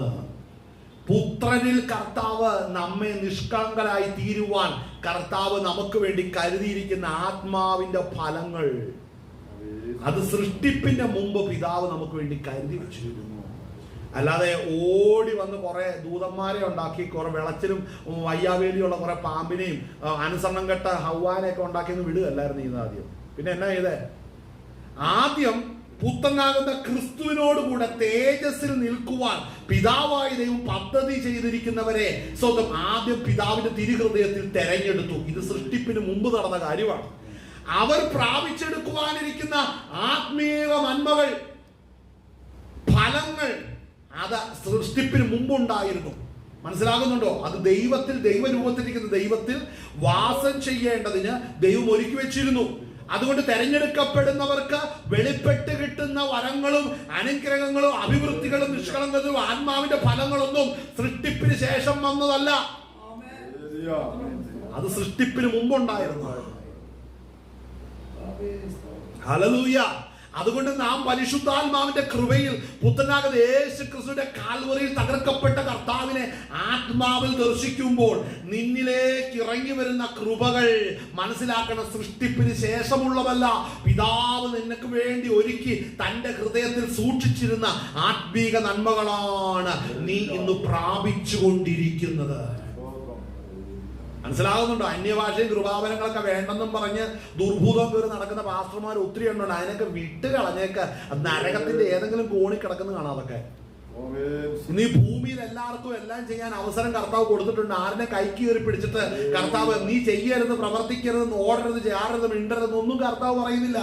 അങ്ങനെ എന്തെങ്കിലും അങ്ങനെ ഒരു കൺട്രോൾ ഈ ഭൂമിയിൽ സംഭവിക്കുന്നെങ്കിൽ അത് അഭിഷേകത്തിൽ നിറഞ്ഞിരുന്ന ഏതെങ്കിലും വഴികൾ തെറ്റായി പോയാൽ ദൈവാത്മാവിന്റെ ആലോചനയ്ക്ക് വിധേയപ്പെടുന്ന മനുഷ്യർക്ക് മാത്രമാണ് ദൈവാത്മാവിനാൽ കാര്യങ്ങളെ കൺട്രോൾ ചെയ്യുന്നത്. അല്ലാത്ത ഒരു മനുഷ്യനെയും കർത്താവ് കൺട്രോൾ ചെയ്യുന്നില്ല. പരിശുദ്ധാത്മാവിനെ പ്രാപിച്ചിരിക്കുന്ന വ്യക്തികളുടെ ജീവിതത്തിൽ മാത്രമാണ് കർത്താവ് ഈ കൺട്രോൾ ചെയ്യുന്നത്. അരുത് എന്ന് പരിശുദ്ധാത്മാവ് പറയുന്നുള്ളൂ. അല്ലാത്തവരുടെ ഹൃദയത്തിൽ, ആരുടെ ജീവിതത്തിൽ ഒന്നും അരുതെന്ന് പറയുന്ന അവർക്ക് ബോധിച്ച വഴിയിൽ നടക്കുകയാണ്. അതുകൊണ്ട് മനസ്സിലാക്കണം, നമുക്ക് വേണ്ടി കർത്താവ് ഒരുക്കി വെച്ചിരിക്കുന്ന നന്മകൾ, അഭിവൃദ്ധികൾ എന്താണ് ആ പറയപ്പെടുന്നത്? അതിന്റെ 3-ാം വാക്യം വായിച്ചേ. 1:3.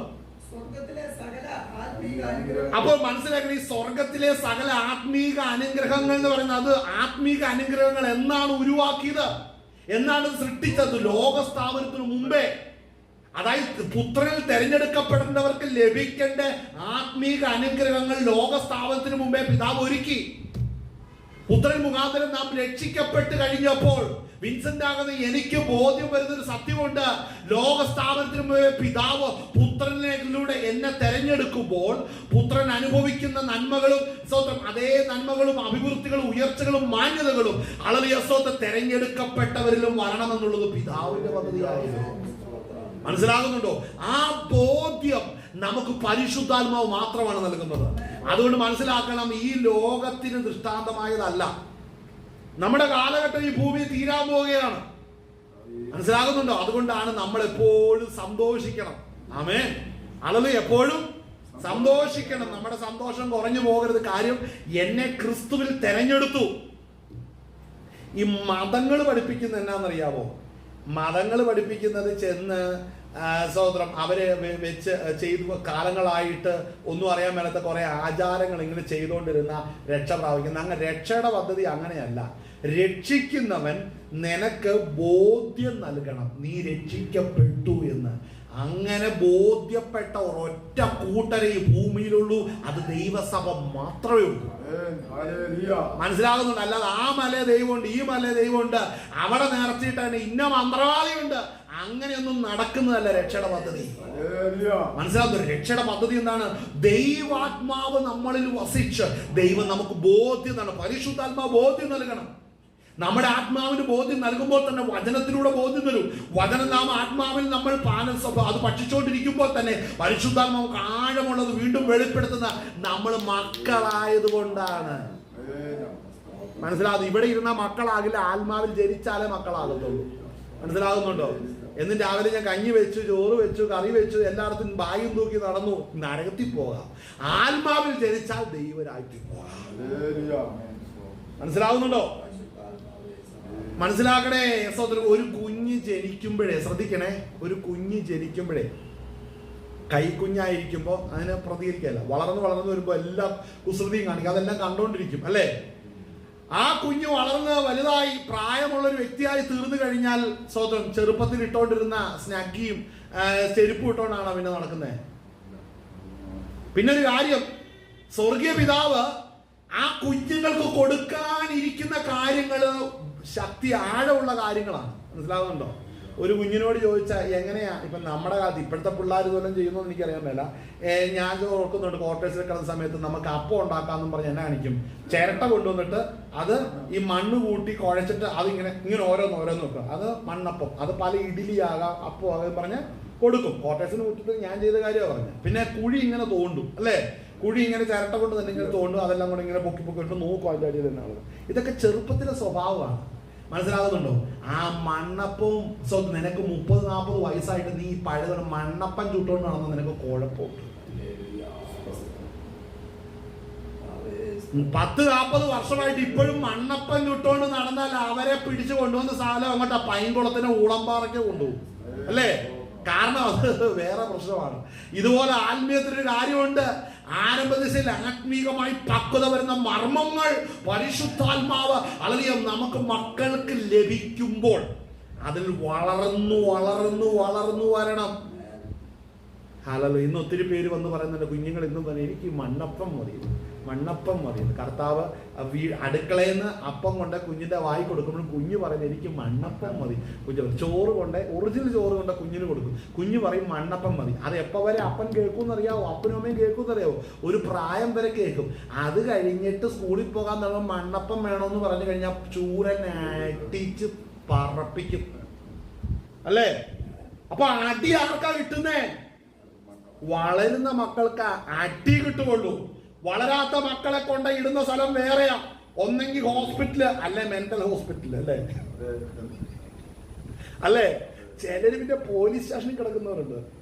അതെന്നാന്ന് ചോദിച്ചു കഴിഞ്ഞാൽ അങ്ങനെയാ. ഞാൻ പണ്ട് കുത്തുകേസിന്റെ പ്രതിയായിരുന്നു, രക്ഷിക്കപ്പെട്ട് ദൈവകൃപയിലേക്ക് എന്നോട് കളിച്ചാറുണ്ടല്ലോ, അവനെയൊക്കെ പോലീസ് സ്റ്റേഷനിലിടും. ഒരു ജീവിതമല്ലേ ഉള്ളൂ. അപ്പൊ പിന്നെ മര്യാദയ്ക്ക് അങ്ങോട്ട് പോവാം അല്ലേ? നമുക്ക് വേറൊരു വാക്യം കൂടെ എടുത്തെടുക്കാം അല്ലേ? അപ്പൊ നമുക്ക് ഈ വാക്യം വായിക്കുമ്പോൾ സ്വർഗത്തിലെ സകല ആത്മീക അനുഗ്രഹത്താലും വായിച്ചേ. സ്വർഗത്തിലെ സകല ആത്മീക അനുഗ്രഹത്താലും അനുഗ്രഹിച്ചിരിക്കുന്ന നമ്മുടെ കർത്താവായ യേശുക്രിസ്തുവിന്റെ ദൈവവും പിതാവുമായവനും വാഴ്ത്തപ്പെട്ട. കണ്ടോ? അവിടെ പൗലോസ് പറയുന്നത് നമ്മുടെ എന്റെ എന്ന് പറയാൻ നമ്മൾ പഠിക്കണം. എന്റെ കർത്താവ്, എന്റെ രക്ഷകൻ, എന്റെ നമ്മുടെ എന്ന് പറയുന്നതൊക്കെ നല്ലതാണ്. അതൊക്കെ എന്തിനാണ് നമ്മൾ നമ്മുടെ എല്ലാവരും പറയുന്നത്? സമൂഹത്തെ പേടിച്ചിട്ടാണ്. നിന്റേന്ന് നീ പറയുമ്പോഴാണ് ചിലരൊക്കെ നിന്നൊന്ന് വിട്ടുമാറുന്നത്. കാരണം അങ്ങനെ ആയോ? അത്ര നീ എന്റെ എന്ന് പറയാൻ ആത്മീയത്തിൽ പഠിക്കുമ്പോഴാണ് കർത്താവ് നിന്നെ കൂടുതൽ സ്നേഹിക്കുന്നത്. നമ്മൾ വർഷിപ്പൊക്കെ ചെയ്യുമ്പോൾ കർത്താവെ നീ എന്നെ സ്നേഹിച്ചതിനായി സ്തോത്രം എന്ന് പറയുമ്പോൾ കേൾക്കുന്നപ്പോൾ ഞങ്ങളെ അല്ലേ, എടാ നീ പറയുന്നേ നിന്നെ സ്നേഹിച്ചത്. അവിടെ തന്നെ അസൂയ കയറി വരുന്നേ. ചിലർക്ക് ഇങ്ങനെ ചില പ്രശ്നങ്ങളുണ്ട് അല്ലേ, അവർക്ക് പൊതുവായ ചില നിബന്ധനകളിൽ ജീവിക്കുന്നവരുണ്ട്. ഞാനൊരു കാര്യം പറയും, ഒരുങ്ങിയിട്ടില്ല പോകില്ല, ഇവിടെ കിടക്കാം. ആമേൻ. അപ്പോ സ്വർഗത്തിലെ സകല ആത്മീക അനുഗ്രഹത്താലും നമ്മെ ക്രിസ്തുവിൽ അനുഗ്രഹിച്ചിരിക്കുന്നു. അപ്പോൾ എന്താ അനുഗ്രഹം? എന്താണ് അനുഗ്രഹം? അവിടെ നമ്മൾ വായിച്ചത് നിങ്ങൾ വിശുദ്ധരും നിഷ്കളങ്കരും ആകേണ്ടതിന് അല്ലെ, ലോകസ്ഥാപനത്തിന് മുമ്പേ. അപ്പോ അത് തന്നെയല്ലേ നമ്മൾ അവിടെ കൊലോസി ലേഖനത്തിൽ വായിച്ചത്. അവിടെ എന്താ വായിച്ചത്? കൊലോസി ലേഖനത്തിൽ നമ്മൾ വായിച്ചത് എന്താണ്?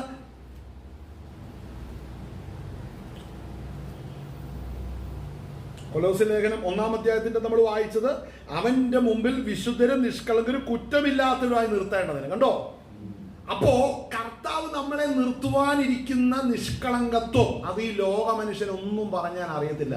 നമ്മളെ നാട്ടുകാരോട് ചോദിക്കുക നിഷ്കളങ്കൻ എന്ന് പറഞ്ഞാൽ ശാന്തമായിട്ട് എന്ത് പറഞ്ഞാലും ചിരിച്ചോണ്ട് കേട്ടോണ്ടിരിക്കുന്നതാണ് നിഷ്കളങ്കൻ. അപ്പൊ ഞാൻ ചോദിക്കും പൊട്ടനാരാ? ചെവി കേൾക്കാത്തവൻ പൊട്ടനാണ്. പിന്നെ നമ്മളെ നാട്ടുഭാഷയിൽ പറയില്ലേ അവനൊരു പൊട്ടനാണ് എന്ന് പറഞ്ഞാൽ ചോദിച്ചാൽ അറിയത്തില്ല, എപ്പോഴും ഇളിച്ചോണ്ട്. അങ്ങനെയാണ് നിഷ്കളങ്കനാരാ?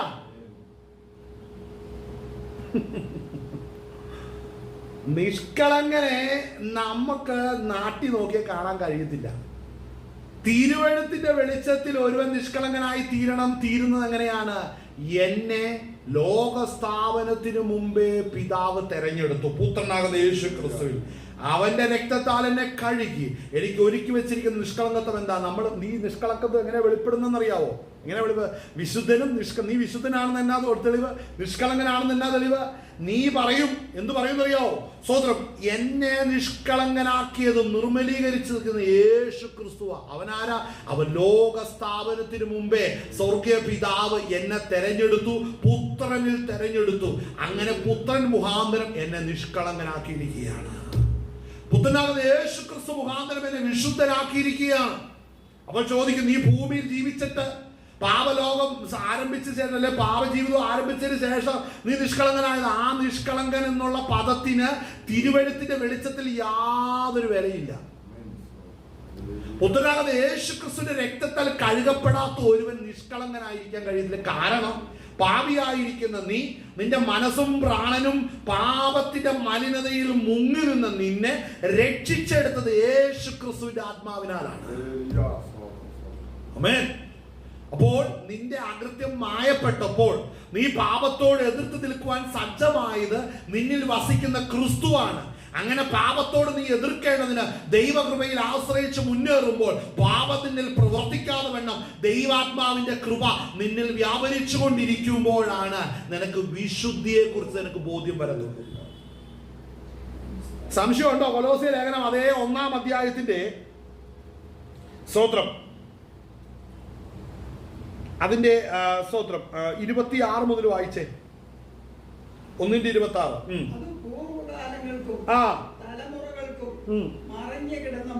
അതായത് പുസ്തകം വായിച്ചാൽ കിട്ടൂല. ഏതെങ്കിലും കാലഘട്ടത്തിൽ ചരിത്ര വസ്തു എടുത്ത് നോക്കിയാൽ കാണില്ല. പിന്നെ എങ്ങനെയാ ഇതെങ്ങനെയാ ഇത് പൗലോസിന് വെളിപ്പെട്ടത്? പൗലോസ് ഗമാലിയലിന്റെ പാദപീഠത്തിൽ ഇരുന്നു കൊണ്ട് ന്യായപ്രമാണം പഠിച്ചതല്ലേ. ഗമാലിയലിന് പറഞ്ഞു കൊടുക്കാൻ പറ്റിയില്ലെന്ന് ഈ കാര്യം. പിന്നെ ഇത് എങ്ങനെയാ പൗലോസിന് മനസ്സിലായത്? അതാണ് പരിശുദ്ധാത്മ വെളിപ്പെടുത്തി കൊടുത്തത്.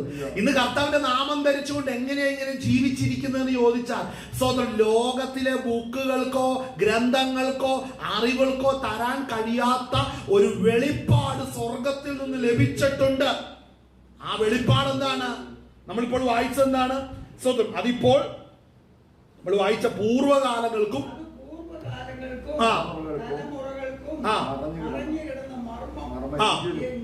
എങ്കിലും ഇപ്പോൾ അവന്റെ വിശുദ്ധന്മാർക്ക്. അതുകൊണ്ടൊരു കാര്യം, വെളിപ്പാടിനെ കുറിച്ച് പറയുമ്പോ വെളിവുകേട് അതാ ഇതാന്നൊക്കെ പറയുന്ന ഭാഷമാരുടെ ഒക്കെ വാക്ക് കേൾക്കുന്നത് സൂക്ഷിച്ച് കേൾക്കണേ. കാര്യം ആരെങ്കിലും പ്രസാദിപ്പിക്കാൻ അവരുടെ പ്രസംഗം അവരെയും ചുമന്നുകൊണ്ട് നടന്ന നിത്യത അവന്റെ കൂടെ പോവാം. കാര്യം വെളിപ്പാട് എന്ന് പൗലോസ് ഇവിടെ പറയുമ്പോൾ ഈ വെളിപ്പാട് എന്താണ്? പൂർവ്വകാലങ്ങൾക്കും തലമുറകൾക്കും മറഞ്ഞു കിടന്ന മർമ്മമാണിത് അല്ലേ? ആ മർമ്മം എന്താണ്? സ്തോത്രം. അവിടെ വായിക്കുന്നത് പൂർവ്വകാലങ്ങൾക്കും തലമുറകൾക്കും മറഞ്ഞു കിടക്കുന്ന മർമ്മം എങ്കിലും ഇപ്പോൾ അവന്റെ വിശുദ്ധന്മാർക്ക്. അപ്പോൾ ആർക്കാ വെളിപ്പെടുന്നത്? അപ്പൊ വെളിപ്പാട് ആർക്കാ? വിശുദ്ധന്മാർക്കേ കിട്ടത്തുള്ളൂ. നിന്നെ വിശുദ്ധീകരിച്ചാൽ മാത്രമാ നിന്നിൽ ദൈവത്തിന്റെ ജ്ഞാനം പകരുന്നുള്ളൂ. സ്തോത്രം. മനസ്സിലാക്കണം, ഇത് ദൈവം വെളിപ്പെടുത്തണം. ക്രിസ്തു ആരാന്ന് പരിശുദ്ധാത്മാവ് വെളിപ്പെടുത്തണം. ബൈബിൾ കോളേജിലെ ബുക്കിന്റെ ഷെൽഫിൽ നീന്ന് അന്വേഷിച്ചാൽ കിട്ടില്ല ഇത്. മനസ്സിലാവുന്നുണ്ടോ? അപ്പൊ ചുമ്മാ ബൈബിൾ കോളേജിൽ പോകണ്ടേ? ബൈബിൾ കോളേജിൽ പോകാത്ത ഒരു തന്നെ സ്റ്റേജിൽ കയറ്റിയേക്കരുത്. മനസ്സിലാവുന്നുണ്ടോ? ഞാൻ പണ്ട് എന്നെ ഗുണ്ടയായിരുന്നു, വെടിവാളും വെട്ടിക്കൊണ്ടിരുന്ന, വാളിന്റെ ഇടയിൽ കൂടെ ചാടിക്കൊണ്ടിരുന്നു. ഇപ്പൊ കർത്താവ് അവന്റെ സ്നേഹിച്ചു, ഞാൻ കർത്താവിന്റെ കൃപയിലേക്ക് വന്നിരിക്കുന്നു. ഇടയ്ക്കിടയ്ക്ക് അവന് പഴയത് കയറുന്നുണ്ടോ? അങ്ങനെയുള്ളവനോട് ചോദിച്ചാൽ പറയുന്നത് ബൈബിൾ കോളേജിൽ വേണ്ടെന്ന്, കർത്താവ് തരുന്ന അത് നീന്റെ വീട്ടിൽ വെച്ചാൽ മതി. വായിച്ചേ.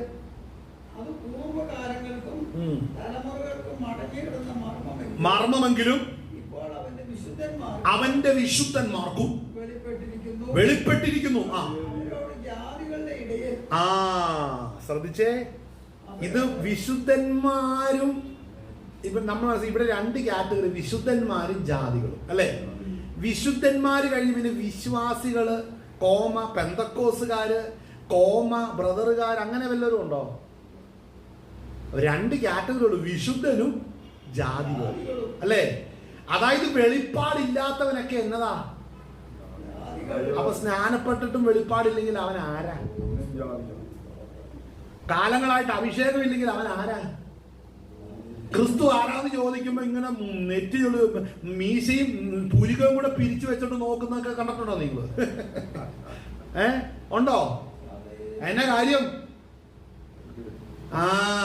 അപ്പൊ ഇത് എഴുതി വെച്ചേക്ക്, ഇത് വെളിപ്പാടാണിത്. ഇത് വെളിപ്പാട്, ഇത് പരിശുദ്ധാത്മാവ് നൽകുന്നതാണ്. ഞാൻ എൻ്റെ ഒരു അനുഭവം ഞാൻ എൻ്റെ കൂടെ ചേർത്ത് പറയട്ടെ. ഞാൻ ബൈബിൾ കോളേജിൽ പോകുന്നതിന് മുമ്പ് ഞാൻ ഈ കൊലോസ്യ ലേഖനങ്ങളും എഫേസ്യ ലേഖനങ്ങളൊക്കെ വായിക്കുമ്പോൾ, റോമാ ലേഖനങ്ങൾ വായിക്കുമ്പോൾ ദൈവാത്മാവ് എനിക്ക് വ്യക്തമായി വെളിപ്പെടുത്തി പരിശുദ്ധാത്മാവിനോട് ശക്തമായി സംസാരിച്ച് ഓരോന്നും പഠിപ്പിക്കുമായിരുന്നു.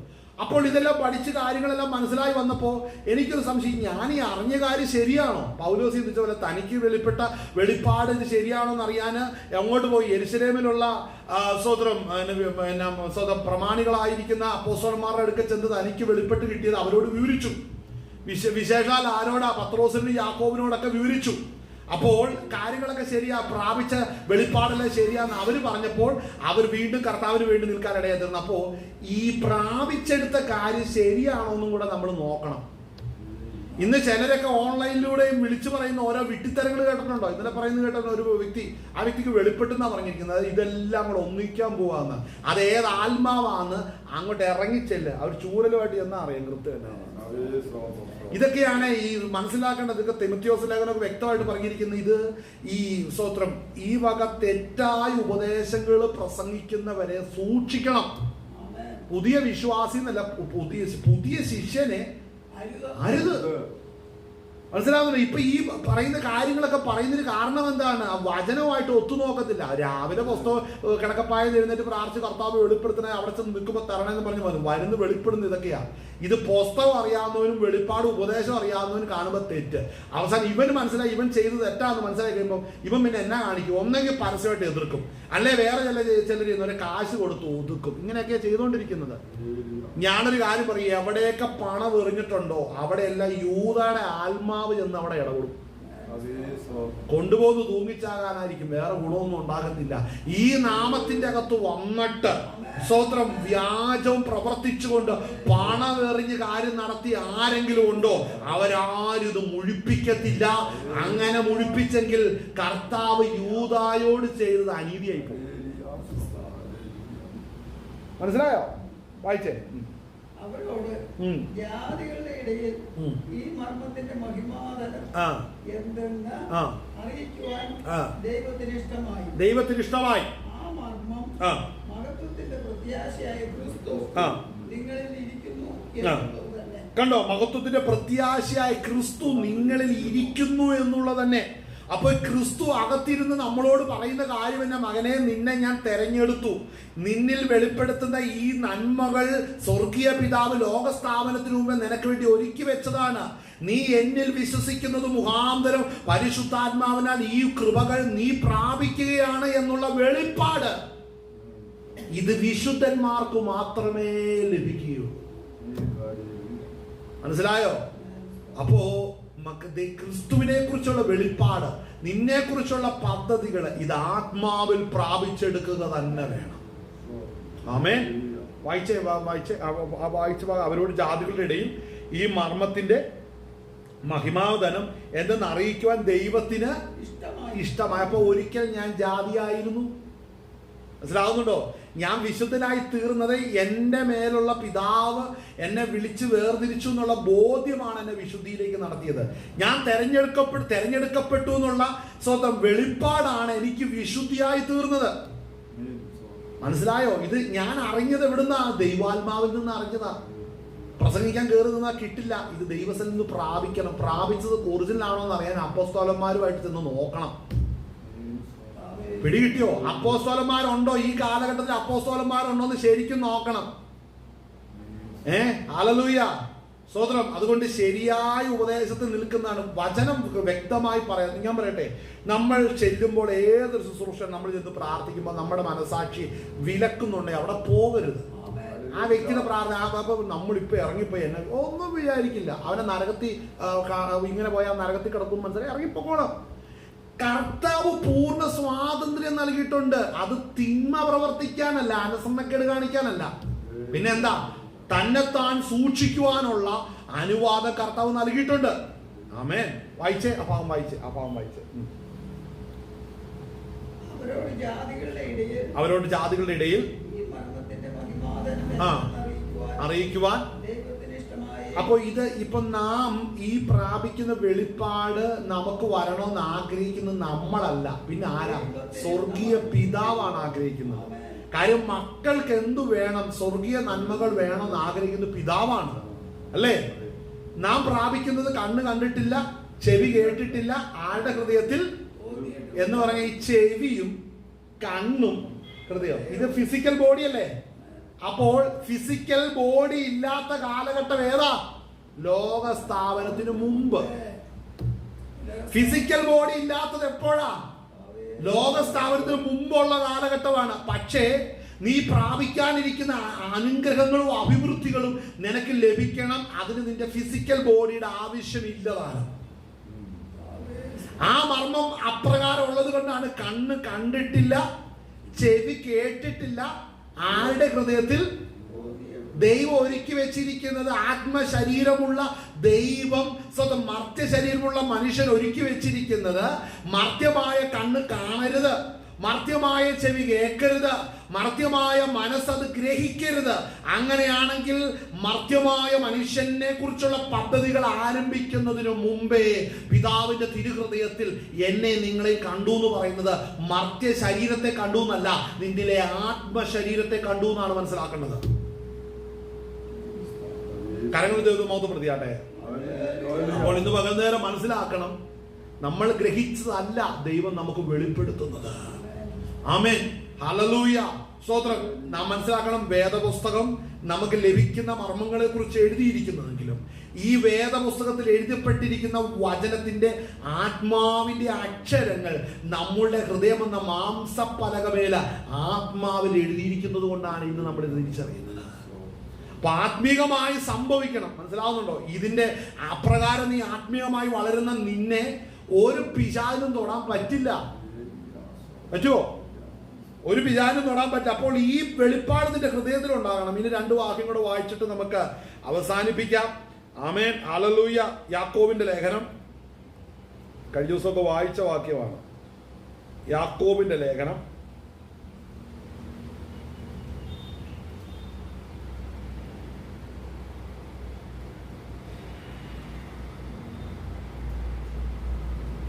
അതിന്റെ 1-ാം അധ്യായം 3-ാം വാക്യം.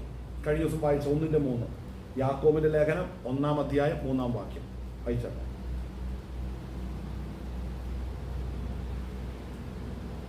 യാക്കോബ് 1:3. നിങ്ങളുടെ വിശ്വാസത്തിന്റെ പരിശോധന സ്ഥിരത ഉളവാക്കുന്നു എന്നറിഞ്ഞ് അത് അശേഷം സന്തോഷം എന്നെണ്ണുവീൻ. അപ്പോൾ മനസ്സിലാക്കണം, നമ്മെ ഈ അഭിവൃദ്ധിയിലേക്ക് കൊണ്ടുവരുവാൻ കർത്താവ് നമ്മളെ എന്ത് ചെയ്യും? പരിശോധന നടത്തും, അല്ലേ? വിശ്വാസത്തിന്റെ പരിശോധന സ്ഥിരത ഉളവാക്കുന്നു എന്നറിഞ്ഞ് അത് അശേഷം സന്തോഷമെന്ന്. അത് സുഖമുള്ള കാര്യമാണോ? പക്ഷെ ഇവിടെ സന്തോഷിക്കാനാ പറഞ്ഞേക്കുന്നത്, അല്ലേ? നാം പ്രാപിച്ചെടുക്കുന്ന ആത്മീക വെളിപ്പാടുകൾ നമ്മളിൽ വരുമ്പോൾ തന്നെ ഈ ഭൂമിയിലെ ജീവിതം നമുക്ക് ദുരിതം നിറഞ്ഞത് തന്നെയാണ്. ഇത് രണ്ടും നമ്മൾ അനുഭവിക്കുന്നതിന്റെ പേരാണ് ക്രിസ്തീയ ജീവിതം എന്ന് പറയുന്നത്. ഉയരത്തിൽ നിന്ന് ആത്മീക നന്മകൾ, അഭിവൃദ്ധികൾ, വെളിപ്പാടുകൾ പ്രാപിക്കുമ്പോൾ തന്നെ ഈ ഭൂമിയിലെ ജീവിതം ഞെരുക്കവും കഷ്ടവും ഉപദ്രവവും രസവും അനുഭവിക്കുന്നത്. ഇത് രണ്ടും കൂടെ നമ്മൾ ഒരേ അനുഭവത്തിൽ നമ്മൾ അനുഭവിച്ച് മുന്നോട്ട് പോകുന്നതിനെയാണ് ക്രിസ്തീയ ജീവിതം എന്ന് പറയുന്നത്. അപ്പോൾ നമ്മുടെ സ്തോത്രം മാനസികാവസ്ഥ എന്തായിരിക്കണം? നമ്മൾ സന്തോഷമുള്ളവരായിരിക്കണം. സന്തോഷം എന്ന് എണ്ണുവിൻ. സ്വത പത്രോസിന്റെ ലേഖനം 1 പത്രോസ് 1-ാം അധ്യായം 6-ാം വാക്യം. 1 പത്രോസ് 1:6. അതിൽ നിങ്ങൾ ഇപ്പോൾ അല്പനേരത്തേക്ക് നാനാ പരീക്ഷകളാൽ ദുഃഖിച്ചിരിക്കേണ്ടി വന്നാലും കണ്ടോ, വീണ്ടും പറയുന്ന ആനന്ദിക്കുന്നു. അപ്പൊ അപ്പോസ്തലന്മാരെല്ലാം ഈ പ്രഷറിലൂടെ പോയവരാണ്, അവരെല്ലാം ഈ പ്രോസസ്സിലൂടെ പോയവരാണ്. ഹല്ലേലൂയ. ആത്മ മനുഷ്യനാകുന്ന നമ്മുടെ അകമയുള്ള മനുഷ്യൻ നാൾക്കുനാൾ പുതുക്കം പ്രാപിക്കുന്നു. ഉയരത്തിലെ വെളിപ്പാടുകൾ നമ്മൾ പ്രാപിക്കുമ്പോൾ തന്നെ ഈ ഭൂമിയിലെ ജീവിതം പ്രശ്നങ്ങളും ദുരന്തങ്ങളും പ്രതിസന്ധികളും ജനിപ്പിക്കുകയാണ്. അതിന്റെ നടുവിൽ നമ്മൾ ആനന്ദിച്ചോണം. കാര്യം, ഞാൻ ഈ ലോകത്തിൽ കഷ്ടം അനുഭവിക്കുമ്പോൾ എനിക്ക് ഒരുക്കി വെച്ചിരിക്കുന്ന അഭിവൃദ്ധിയെ ഓർക്കുമ്പോൾ അത് ഭൂമിയിലല്ല, അത് സ്വർഗത്തിലാണ്. മനസ്സിലാവുന്നുണ്ടോ? ഭൂമിയിലല്ല, സ്വർഗത്തിലാണ്. ഈ ലോകത്തിൽ നമ്മുടെ ജീവനും ഭക്തിക്കും വേണ്ടത് ദൈവം തരും. ആമേൻ. അത് നമ്മൾ ഒന്നും പ്രാർത്ഥിക്കേണ്ട, അത് കർത്താവ് തരും. പക്ഷെ നാം അധ്വാനിക്കേണ്ടത് എവിടെയാണ്? നാം ഉയരത്തിൽ നിന്ന് പ്രാപിക്കേണ്ടതിന്, അവന്റെ വെളിപ്പാടുകൾ നമ്മൾ സൂക്ഷിക്കേണ്ടതിന്, നാം ആരാണെന്നുള്ള ബോധ്യം നമ്മൾ സൂക്ഷിച്ച്, നമ്മൾ പകർന്ന അഭിഷേകം സൂക്ഷിച്ച് ചുവടുകളെ വെക്കുവാൻ തക്കവണ്ണം കർത്താവ് നിങ്ങളെ ബലപ്പെടുത്തുമാറാകട്ടെ. അതുകൊണ്ട് സന്തോഷിക്കുവിൻ, ആനന്ദിക്കുവിൻ. ഈ കഷ്ടങ്ങളുടെ നടുവിൽ നിങ്ങൾ സന്തോഷിക്കാൻ മറക്കരുത്. അതിൽ നിങ്ങളുടെ മക്കൾ നിങ്ങൾക്കെതിരായാൽ, മാതാപിതാക്കന്മാരെതിരായാൽ, കുടുംബാംഗങ്ങൾ എതിരായാൽ, എതിരായാൽ, അല്ലെങ്കിൽ നിങ്ങളുടെ കൂടെ നിന്ന് അനേകർ നിനക്ക് എതിരായി തീർന്നാൽ മനസ്സിലാക്കണം, ഇതൊക്കെ പിതാവിന്റെ പദ്ധതിയാണ്, പരിശോധനയുടെ ഭാഗമാണ്, പരീക്ഷയുടെ ഭാഗമാണ്. ഇവിടെയെല്ലാം നീ സന്തോഷത്തോടെ ആനന്ദത്തോടെ നിന്റെ ചുവടുകളെ വെക്കുമ്പോൾ നീ ജയാളിയായി തീരും. അല്ലെങ്കിൽ അത് കർത്താവ് മുന്നമേ കണ്ടിട്ടാണ് കർത്താവ് നിന്നെ വിലസ്തോത്രം ആളെ തിരഞ്ഞെടുത്തിരിക്കുന്നത്. ആണ് സ്വർഗത്തിലെ സകല ആത്മീക അനുഗ്രഹത്താലും നിങ്ങളെ അനുഗ്രഹിച്ചിരിക്കുന്ന കർത്താവ് ഇന്ന് പകൽ നേരം നമ്മുടെ നടുവിലുണ്ട്. മഹത്വത്തിന് പ്രത്യാശയ ക്രിസ്തു നമ്മളിൽ വസിക്കുകയും ചെയ്യുന്നു. ഈ വചനങ്ങളാൽ കർത്താവ് നിങ്ങളെ ബലപ്പെടുത്തുമാറാകട്ടെ, ശക്തീകരിക്കുമാറാകട്ടെ. നമ്മുടെ കണ്ണുകൾ അടയ്ക്കാം, നമുക്ക് പ്രാർത്ഥിക്കാം. ഇന്ന് പകൽ നേരം കേട്ട ഈ വചനത്തെ വഹിച്ചുകൊണ്ട് നമുക്ക് ഇന്ന് പകൽ നേരം നമുക്ക് പ്രാർത്ഥിക്കാവുന്നതാണ്. കർത്താവ് എത്രയോ അതിശയം നമ്മുടെ ജീവിതത്തിൽ